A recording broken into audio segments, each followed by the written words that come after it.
have been lucky enough to interview, I would say, hundreds of people over the last few years between my Facebook Live shows, working with clients, and my this current podcast, the Invisible to Invincible podcast.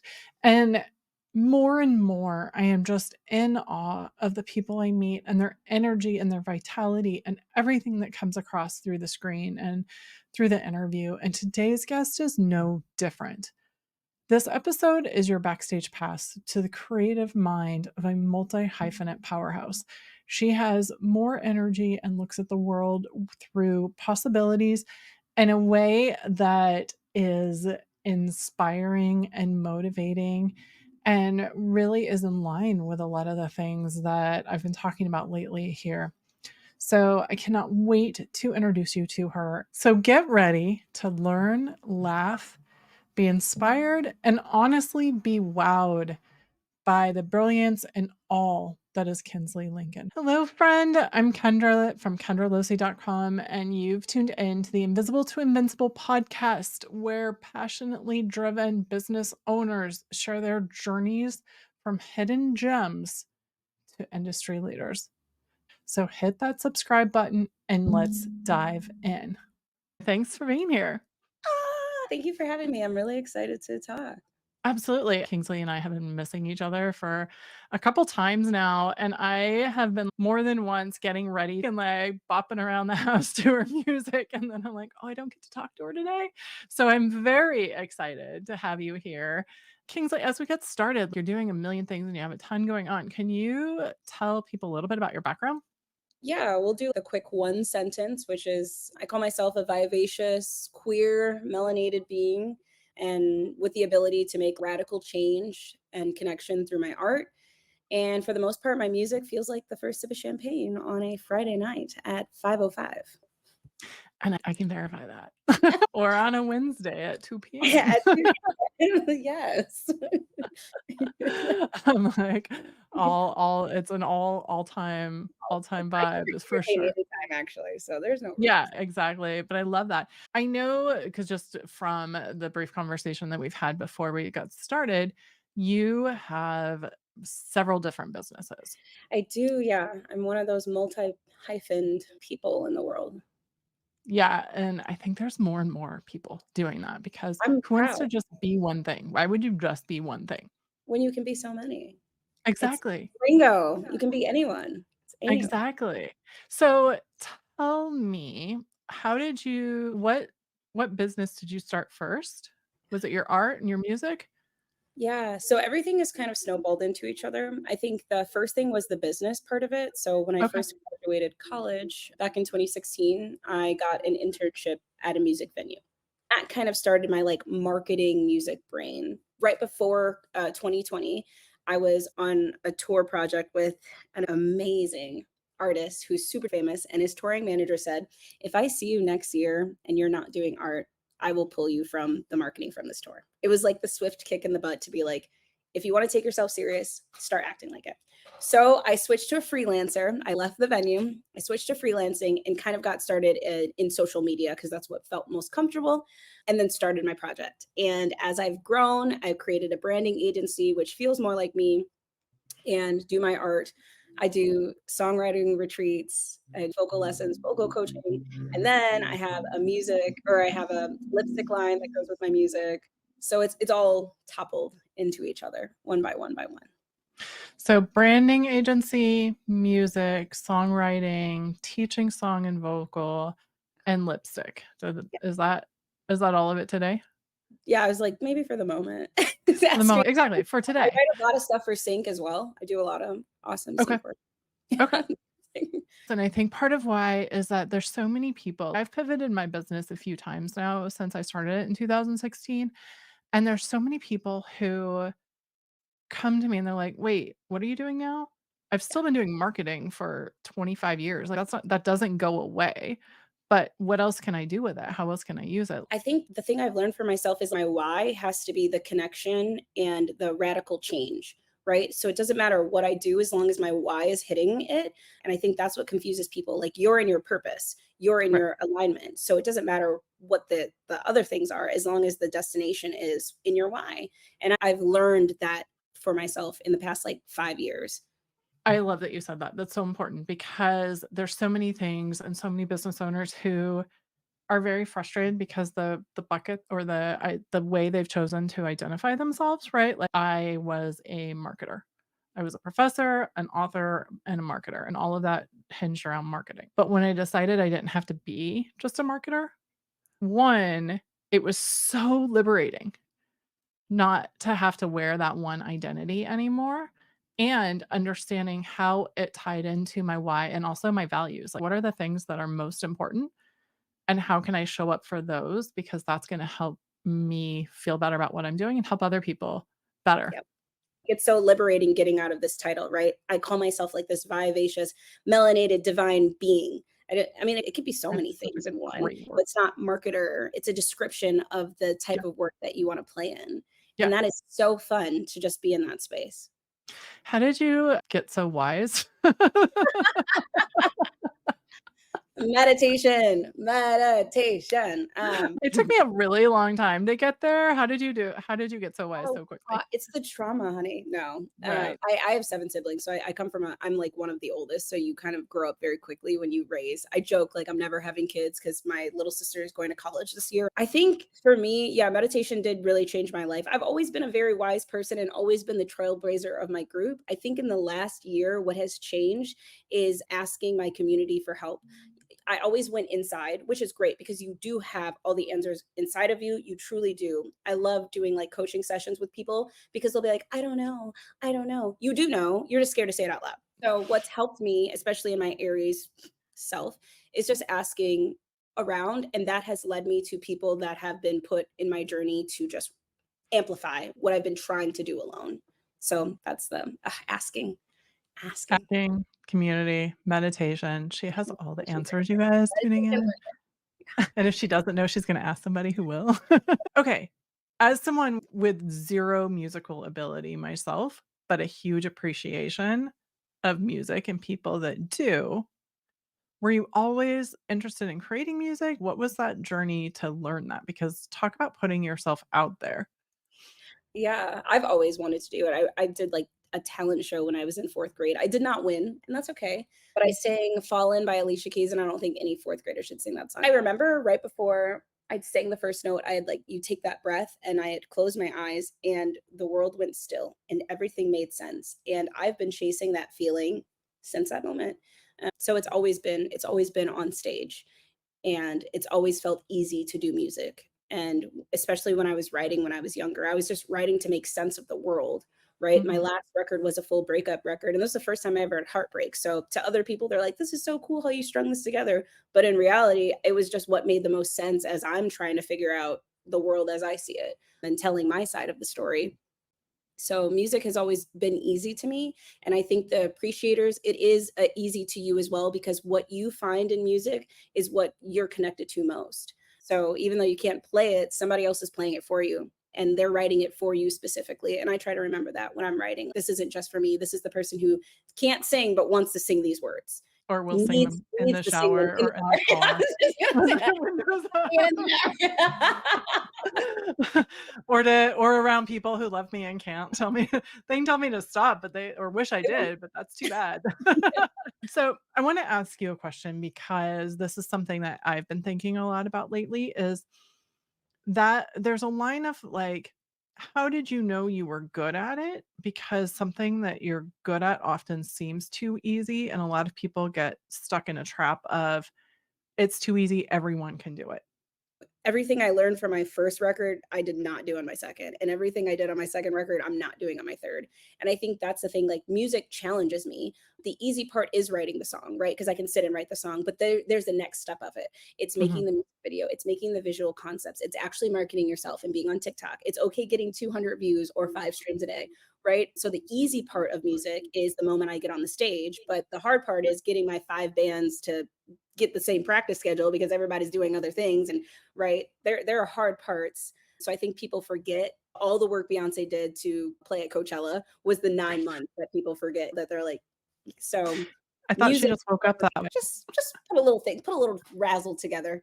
for a little cute show. It's hard. So yeah, it should be hard and it should be challenging, but I think there should be easy aspects to it because it is your craft.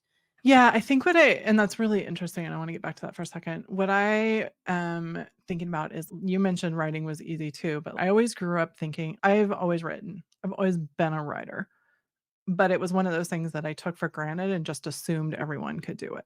Mm. So how did you was there ever a moment where you were like, "I can do this and I'm actually good at it?" Oh yeah, but I mean that I'm also an Aries, so I don't think I'm bad at many things. You're one of those. One of those, I am.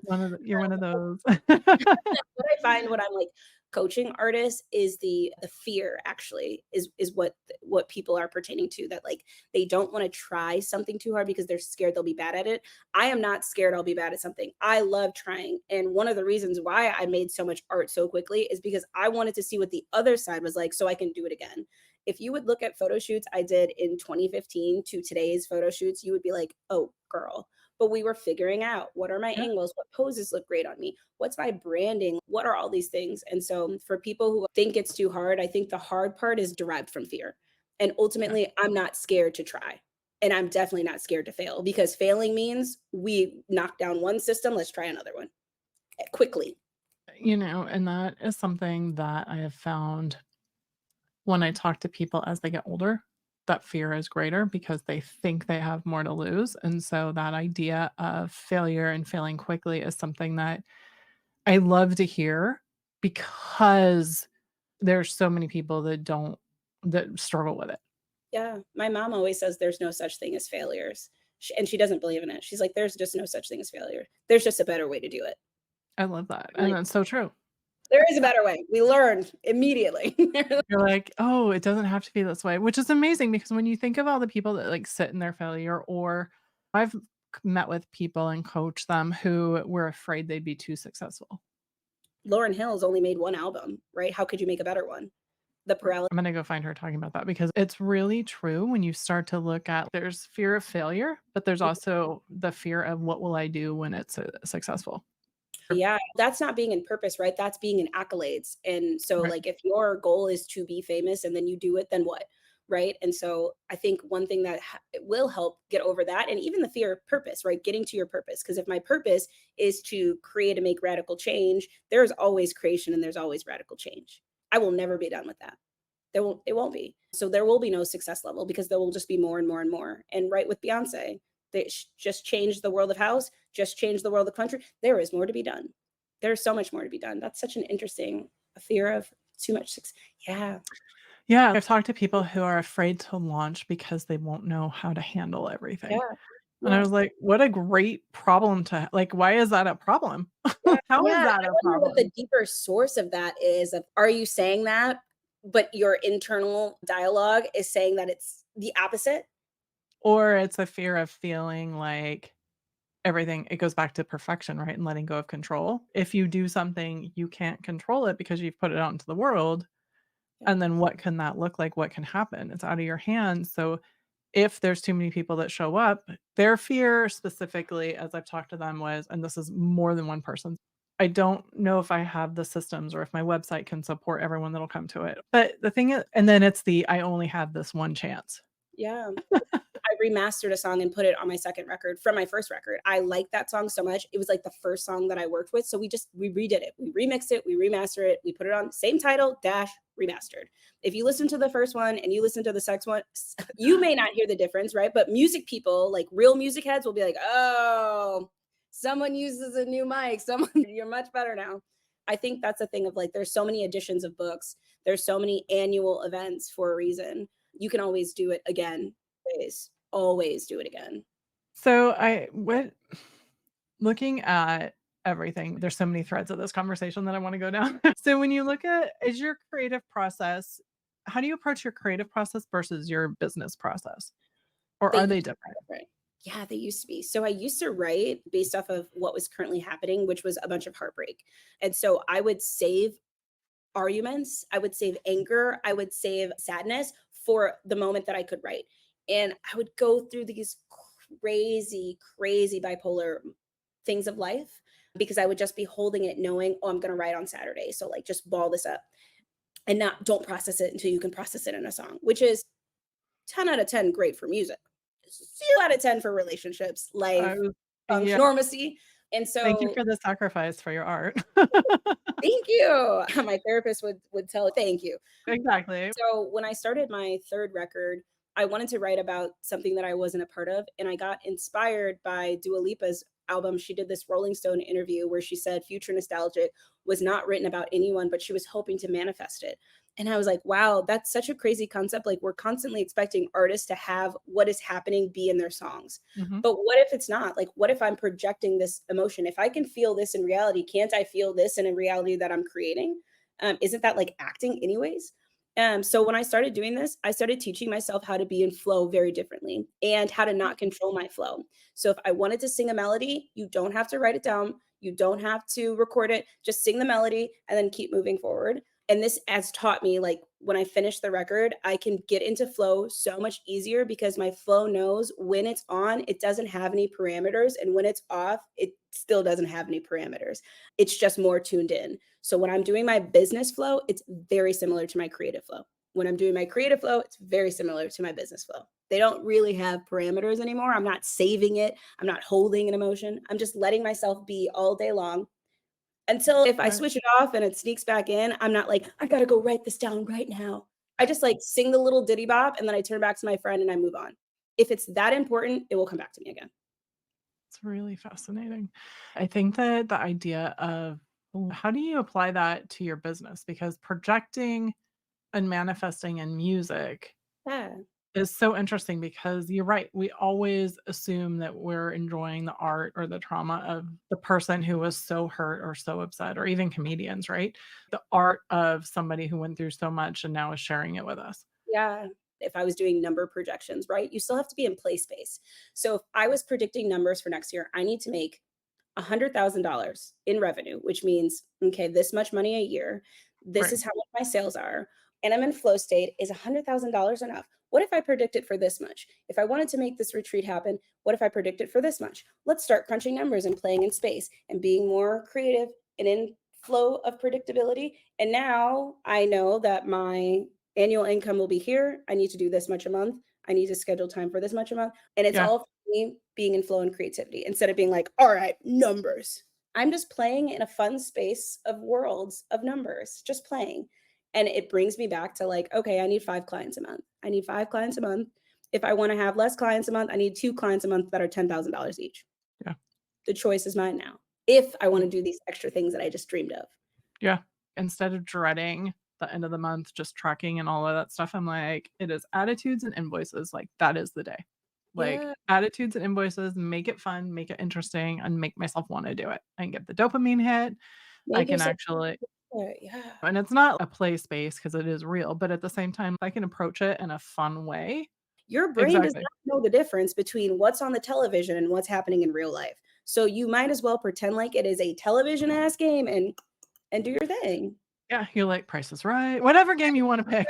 No whammies, no whammies, no whammies. Spin and play with yourself. Literally spin the wheel and be like, okay, if I land on a $10,000 client, what is my month gonna look like? Spin and call it the whammy month. And boom, now you're having a good time because every time you open an email, you're like, no whammy, spin. Here we go. My ex always, he would always be like, you need to learn how to play in the mundane. And I'd be like, oh, bro, I don't want to play in the mundane. I don't want to type Right. out an Instagram caption. That's not play for me. And now it is play for me because now I'm having fun, right? I think about all the ways I can talk about champagne in my captions and I'm having a good time. And I'm like, what will inspire me?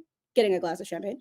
I'm going to go get a glass of champagne and I'm going to play in the fun, It, but it playing makes in the mundane because you can and there are no rules.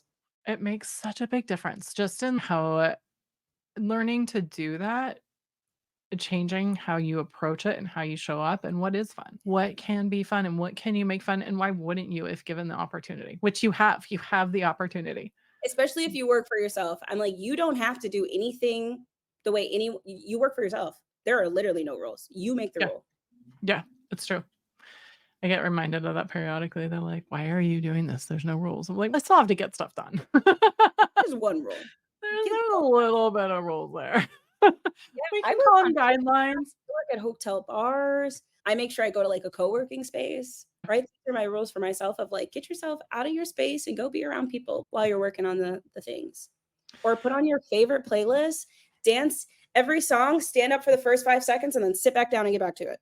And then Yep. stand up when the song changes, and then sit back down. Yeah. I used to when I first moved back to I'm in San Diego. When I first moved back here, I was working from home. I only knew like 3 people, and this was long before people were working from home. It was definitely one of those where I had all of the coffee shops and local bars on lock in terms of, "Okay, I need to get this done. That's the place I go to do this." Mm, If I need to be creative and in a space, that's the one. And yep. so I knew based on my day where I would wanna go based on the work I wanted to get done that day because each place that you go has its own vibe, it has its own thing, and I need to be creative and brainstorm, I'm gonna go here. It's Yeah. Friday, I wanna be have fun, I'm gonna go visit the cafe my friend owns down and we're gonna go for a walk by the harbor and chill and get a drink afterward. I love that, and that's changing the workspace, and I was even gonna say, like, if you can't do it all, hire out for like, Right. I luckily like the business and the music. I'm a jack of all trades, but also, I hire people out, and I do a lot of trade. I do hour by hour trade. Someone Mhm. gives me an hour, I give them an hour. It's the Yep. easiest way. 60 minutes, 60 minutes, and I So love much doing it. easier.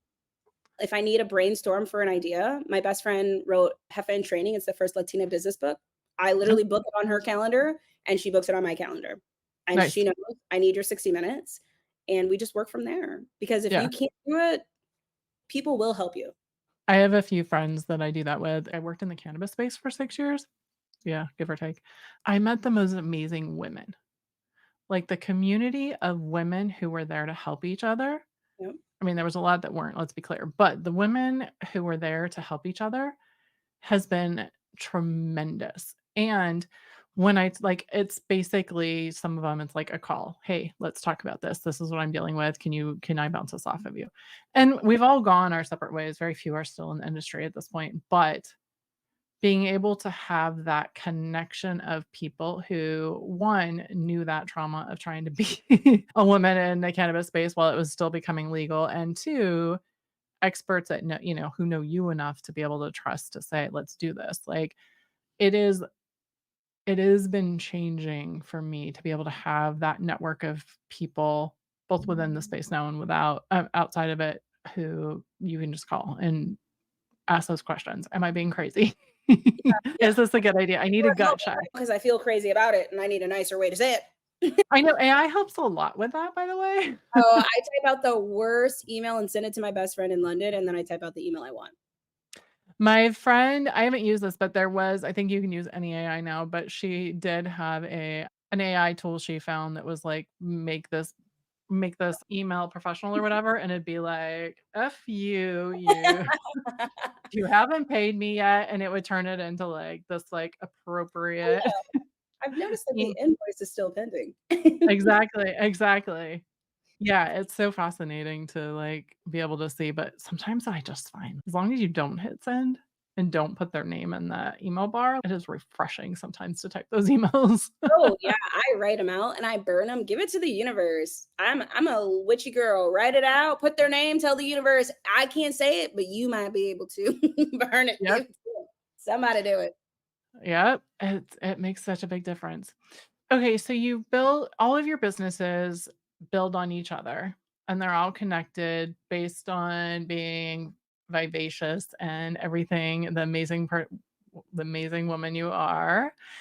How did you decide whether or not you're gonna start something new? How did the lipstick company and brand I'm always looking to start something new. I'm always looking to make a really good impact on the world. So if it matches impact, I'm down. So the lipstick started during COVID. My best friend, Haley Johnson, who's so famous, she has been on American Idol. She's played Coachella. She was my first friend in Portland.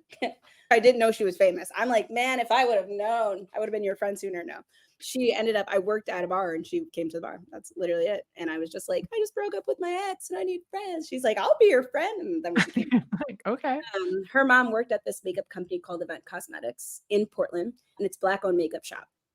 Kathy's amazing, amazing with skin, amazing with beauty, so wise.